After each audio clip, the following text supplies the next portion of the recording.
Doctor Who remains one of the longest running series on television and currently holds the title of the longest running science fiction series in history. It has been running since 23rd of November 1963 and has given audiences some of the best and, let's face it, worst villains of all time. From the genocidal Daleks to the spine-chilling Weeping Angels, the Doctor has come up against it all, and with a hero as captivating and brilliant as the Doctor, the villains need to meet the same standard, but sometimes this isn't always the case. This list will not only look at the worst Doctor Who villains that should never return, but also the villains that, while perfect and brilliant in their own right, have either been overused or have left such an impression already that bringing them back would be almost detrimental to their memory. I've got one in mind already. My name is Rich, welcome to WhoCulture, and these are 10 Doctor Who villains who should never return.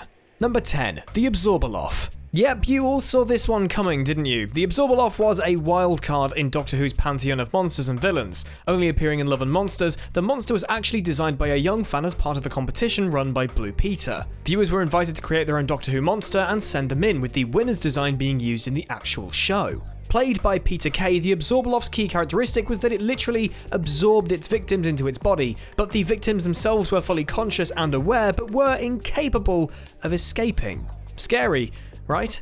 Well, it would have been if Peter Kay's human character wasn't a million times more menacing than the big green blob running at people through the middle of wherever. But it also didn't help the entire episode's tone was just a little bit all over the place. We've had some quirky monsters in Doctor Who, but seeing Peter Kay run around in a big green fat suit is something we definitely don't need to see again. Number 9, the Slitheen. First seen in Aliens of London during the revival series of Doctor Who, the Slitheen were a family of galactic criminals who sought to take over the Earth so they could sell it to the highest bidder. Their towering, bloated, big eyes and sharp, clawed design could have been seen as quite a triumph, and also the fact they wore human skins as a suit was pretty nightmarish, but overall the Slitheen were kind of lacking. There were, however, some moments that showed some potential, particularly the highly overlooked episode Boomtown from Series 1. It focused more on the character and the motivations of a single Slitheen, not relying on the sinister plots, fart jokes, and body horror, almost. But these few pros are outweighed by the big cons, those mainly being the fart noises and the sort of silly approach to what could have been a really serious episode set within Downing Street.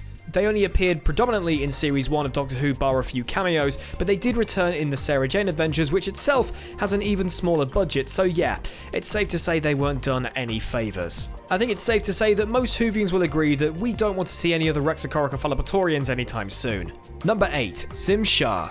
Simsha, or Tim Shaw, was first introduced in The Woman Who Fell to Earth, and though as a Stenza warrior he's pretty creepy, he wears teeth on his face, get out, he was also kind of flat as a villain. Tasked with travelling to Earth to claim a human trophy, this being some random bloke called Carl Wright, again the idea is quite creepy, and the execution of this weird guy in the street with, this bloke throwing a kebab at him was still quite creepy, but that was kind of it. And as much as he got his comeuppance having been latched with a DNA bomb and sent through a portal to God knows where, we were hoping that would be it. But no, come the end of the series and the Battle of Ranskor Avkolos, here he is again, all toothy-faced and all. No, it wasn't exciting to see him come back, and yes, we saw it from a mile off since we didn't overtly see Tim Shaw die, but I guess we all hoped that we would have. It was made pretty clear that Tim Shaw, or at least the Stenza race, would become a recurring villain for Doctor 13 beyond Series 11, but I think the reception to Tim Shaw himself really nailed down the fact that no, Chris, we don't want to see him again. Number 7, the Family. The Family of Blood were a group of malevolent aliens who had chased the Doctor, played by David Tennant at the time, and his companion Martha through time and space, seeking the Time Lord's life force in a quest for immortality. And in order to escape them, the Doctor was forced to turn himself human using a chameleon arch in the TARDIS, disguising himself as John Smith, who worked at a boys' school in England in 1913. Though we never see the family in their true form, they possess local villagers, and it's all in these performances by those actors that bring these terrifying creatures to life. And whilst they may appear human, just with that sort of weird aura of creepiness, they really are terrifying. It's their facial expressions and mannerisms that make them so disturbing. After a terrific 2-part episode, the Doctor puts them away for good, dropping the mother into a dying star, wrapping the father in chains, trapping the girl in a mirror, and turning son of mine into a scarecrow. Ugh. But unlike the other enemies on this list thus far, we don't want to see these guys again because they were so good. They don't need to come back. Sometimes a perfect enemy should be left well enough alone, and it's safe to say I'm going to be repeating that throughout the course of this list. Number 6, the Great Intelligence. The Great Intelligence was a mysterious, formless being that supposedly predated the universe and actually first appeared back in 1967 alongside Patrick Troughton's second Doctor. He described it as a sort of formless, shapeless thing floating about in space like a cloud of mist, only with a mind and a will. The Great Intelligence then came back in Series 7, first appearing in the Christmas special The Snowmen that saw Ian McKellen performing the voice of a threatening snow globe, and then again very briefly at the end of The Bells of St. John, this time using the face of potential Doctor in the past, Richard E. Grant. It wasn't until the end of the season, the name of the Doctor, where the Great Intelligence was properly given the spotlight. In the episode, the Great Intelligence captures the Doctor's allies and lures him to the site of his grave on Trenzalore. While being played by veteran actors like Ian McKellen and Richard E. Grant, it wasn't much to make this villain truly interesting. He just sort of hates the Doctor. After being split up in the Doctor's timeline by Clara, we don't really know when we'll see the Great Intelligence again, or whether we even want to. The character could have been as big of a recurring threat like the Master to the Doctor, but since the character was left kinda thin, we're not really going to miss him, and that's a shame. Number 5, The Weeping Angels. Yep, for me, this is the big one. They were introduced back in the 10th episode of Series 3, Blink, which is arguably one of the best episodes of Doctor Who ever made. I'm sure you're probably all sick to death of hearing us on the channel say that, but let's face it, Blink is pretty perfect. The Weeping Angels were conceptually genius. The idea that the seemingly ordinary everyday statues were actually monsters that could only move when unseen was a beautifully realised idea that worked well for a show that would have a limited budget for most of its life. Back in the Russell T Davies era, Stephen Moffat was doing knockout after knockout every series, but when he took over as the showrunner, the Weeping Angels were brought back again, being as they were one of his greatest creations, but unfortunately they did not meet the mark on either time they returned. Flesh and Stone and the Time of Angels removed that kind of mystery that made the Weeping Angels so scary back in Blink. We got to see them move and also kind of talk. And the less said about the Angels Take Manhattan, the better. The Statue of Liberty? Really? They do keep cropping up now and again, like in The Time of the Doctor and The End of Class, but really they should have stayed in Blink. This is a hill I will always be dying on for the rest of my goddamn life. Weeping Angels, you need to stay dead. Please. Number 4, The Silence. The Silence were first introduced in The Impossible Astronaut, the season opener for Matt Smith's second outing as the Doctor. Tasters of their presence within the series arc had been dropped from the beginning of Matt Smith's first series, with the infamous line, "Silence will fall," being a recurring theme that never came to fruition until the second season. The Silence were humanoid aliens dressed like Men in Black agents that had the unique ability to make someone forget them entirely the moment they looked away. Using this ability, the Silence had infiltrated human society throughout history, and through pervasive influence had steered humanity in the direction that best suited them. That was until the Doctor had stopped them, of course. Both menacing in appearance and practice, the Silence became the primary seasonal villain with the single goal of ending the Doctor. Their true origins were later revealed in Matt Smith's final episode, The Time of the Doctor, where it was detailed the Silence were originally genetically designed priests, members of the papal mainframe who, using their ability, were able to take confessions from people who would immediately forget about the fact they just did. By the end of Matt Smith's run, the story of the Silence had come full circle with no more story to tell. So if they were brought back again in any kind of way, it would almost detract from what we'd had for a couple of seasons. Unless they have been in every series since and we just don't remember. Number 3, The Cybermen.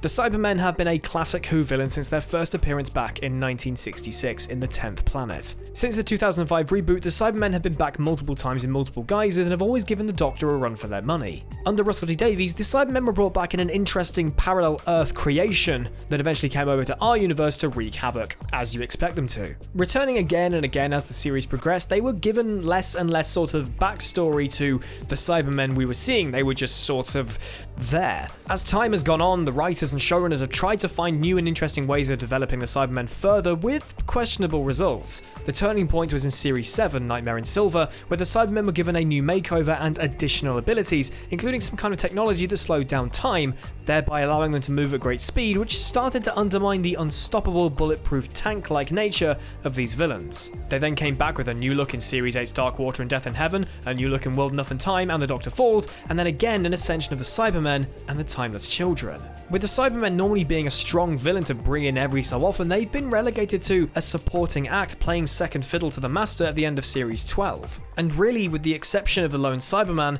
none of them have really stuck the landing of their justification within the Whoniverse. Maybe this isn't one we should completely bin off entirely, but I feel like the Cybermen need a bit of a break.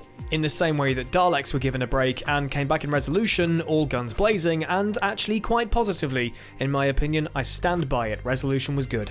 Number 2, Davros. Without a doubt, Davros is one of the greatest Doctor Who villains that has ever graced the show. Creator of the Dalek race, Davros was originally created for 1975's Genesis of the Daleks, and since his first appearance, he has featured across the Whovian canon and has been played by 4 actors. His return in 2008 was played incredibly by Julian Bleach, and came back again in The Magician's Apprentice and Witch's Familiar at the beginning of Series 9.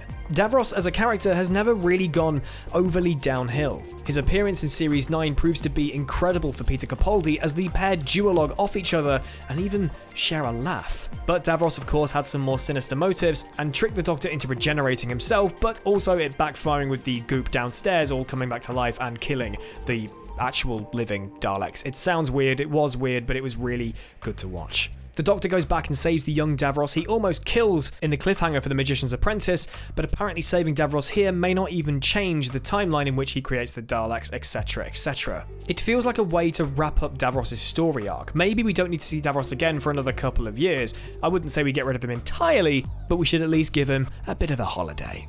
And number 1, the Master.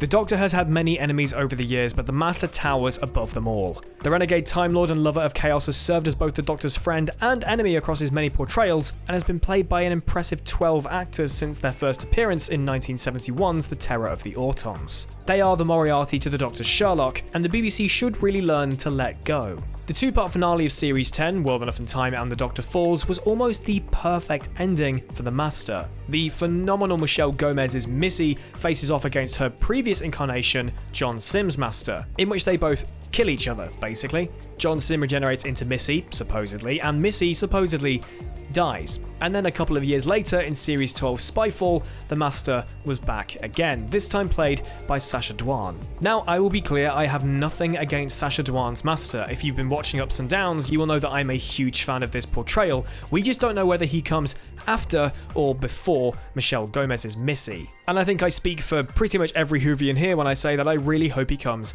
before. The Master has been pretty prominent since his return in Series 3 of Doctor Who's reboot, and similar to Davros, similar to the Cybermen, they really do need a bit of a break. The character itself is always a treat because they could go any direction with it and know that it kind of would work. Missy becoming the Doctor's friend was something that was so loved, and that's why the Master is on this list. We hope that the events of Series 12 haven't completely undone Michelle Gomez's redemption arc. If it has, then that's a real shame for the character. After the events of Series 12, we have no idea whether Sacha Dhawan's Master, or even the Master at all, will be coming back. Maybe if the writers do cement the idea that Michelle Gomez came after Sacha Dhawan, then we do have that great ending at the end of The Doctor Falls, and that could maybe where we put a big full stop at the end of the Master's story. And that was my list of 10 Doctor Who villains who should never return. What did you think? Let me know in the comment section down below. Do you have any suggestions for what they could do with some of the characters on this list that maybe should come back, as said, Cybermen, Davros, Master, or whether there are any more options that I haven't put in this list? Please let me know. Don't forget to subscribe to WhoCulture here on YouTube if you haven't already, and I have been Rich. You can follow me on Twitter at PickupChangeToe and on Twitch at RichIsLive. Thank you very much for watching, take care of yourselves, and I'll see you soon.